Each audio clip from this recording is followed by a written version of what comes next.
Yo, what up guys, I'm Sammy and welcome back to the Soul Brothers channel, and this is my first impressions look on the Puma RS-Dreamer.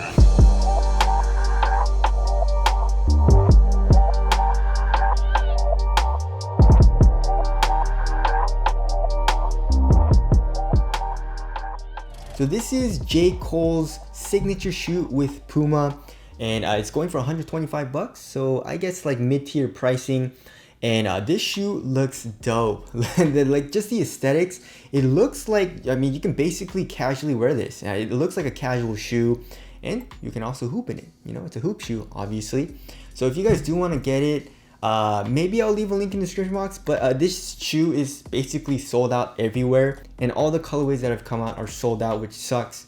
So if there is a link, I'll try to leave a link in the description box, but there probably won't be. But let's get it started right off with the traction.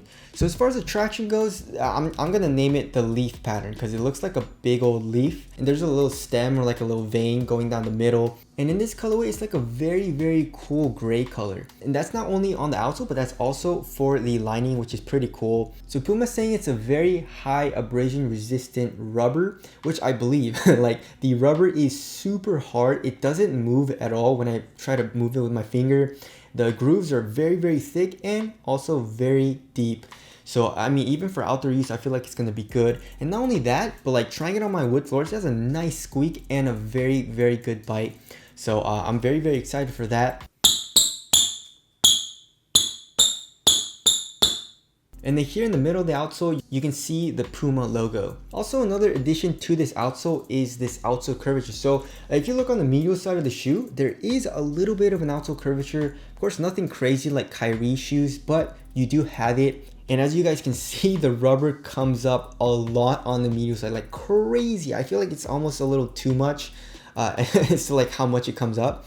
But you know, of course, if you're doing like these types of movements, you're gonna get that extra grip. And of course, there's a lot of shifty people nowadays, so I feel like that's a really nice addition there. Moving on to the heel to toe transition, it's pretty nice. You know, you have a nice curved shape here in the heel and a pretty curved shape here in the forefoot. I would say it's a little bit more flat than I would like, but it's not bad. You know, it's pretty similar to the Clyde hardwood. And you have a little bit of flex here in the forefoot. So heel to toe transition is overall pretty smooth. It feels like here in the Clyde hardwood, it's very easy. It flexes a lot more, right? The RS-Dreamer, not as much. I have to put a little bit more force into it, you know? But anyways, moving on to the cushioning system. So they're using a dual blend of cushioning. So they're using RS foam and Pro foam, and it doesn't feel very nice. You know, there is a little bit of compression, just a tiny bit. But as you guys can see, like you guys see how chunky and thick that midsole is? It looks thick, right? But it's not. Your foot is basically like on top of here. All of this is basically a sidewall, and I don't really mind that all too much, but it protrudes out like crazy, right? If you look, like your heel, where your heel is basically like right here. It protrudes out maybe like an inch or two, right? So if you look at between these two shoes, like these two shoes are basically the same size, but then like it protrudes out a good amount, so it feels a little chunky here in the heel area. And I feel like they should have, like, you know, cut it down a little bit, but it's not a huge deal. It's just a little minor thing that I just felt right now while trying it on. You actually feel pretty low to the ground. Like court feel feels good, especially here in the forefoot. But like I said, the cushioning doesn't seem like anything special, you know? One thing that I really like about this shoe is the insole though. Like, so for this insole, it says Puma basketball and it says Dreamer on it. And this insole is very thick. It has a nice memory foam feel to it, and the stepping comfort is very nice. Like I put it on, I was like, yo, is it the cushion? And it's not, because like I removed the insole and I felt the strobe board, and the strobe board is very stiff. So it's all that insole. So I feel like, you know, impact protection is gonna be okay or pretty good, and I feel like this cushioning system is more gonna be like a responsive type of cushioning with good court feel and very good responsiveness, just like here in the Clyde hardwood. I feel like Puma should do some R&D, you know, and get some new foams or something, because Pro foam and RS foam it's like a very high density foam, so like it's a pretty dense midsole, and it makes the shoe overall very heavy, and it's not like that nice comparing it to like, you know, React or Cushlon or Boost or Bounce or Light Strike, you know. But anyways, that's just my opinion. All right, moving on to the materials. They're saying it's a textile material. It doesn't feel as nice as the Clyde hardwood. You know, it still feels pretty nice, but it feels like there's a little bit of like flimsiness to it compared to the Clyde hardwood, right? The Clyde hardwood felt like a full-on knit. It was super soft. It felt great on foot. This one, it's a little bit flimsier. Like if you hear it, not saying it's bad or anything, like it's actually a very nice material, but comparing it to the Clyde hardwood, I don't think it's as nice. But like for 125 bucks and comparing it to like some shoes that Nike has out, because like Nike's been doing materials very poorly lately. Like the quality of materials like in the KD13 is not very nice.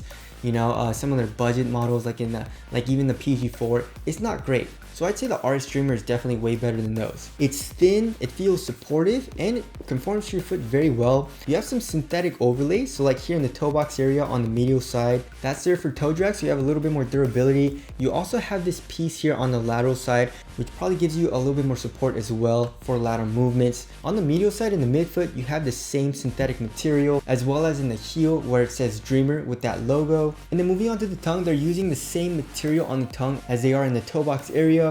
As far as the padding goes, it's pretty well padded, you know, it's not bad. And then it is a half booty construction, so it is attached to a material that goes underneath this upper. So you have a better overall 1-to-1 fit, and it keeps the tongue in place. Here in the ankle area, you have a good amount of padding as well. I've never seen this before, but like they have padding here on top as well as like kind of in the middle of the ankle area, which I like. You know, it feels nice. So the quality of the overall materials is actually pretty nice, I guess, besides these synthetic material overlays. All right, moving on to the fit, I went true to size and it fits me pretty well. I would have liked it to be a little bit more snug though. So for the length, it's just a tad bit long. I would say maybe like a centimeter. And then as far as the toe box area goes, it's not like super snug on my foot. There's just a little bit of space. It's not to the point where it's very uncomfortable for me, but I would have liked it to be a little bit tighter, just like here in the Clyde hardwood.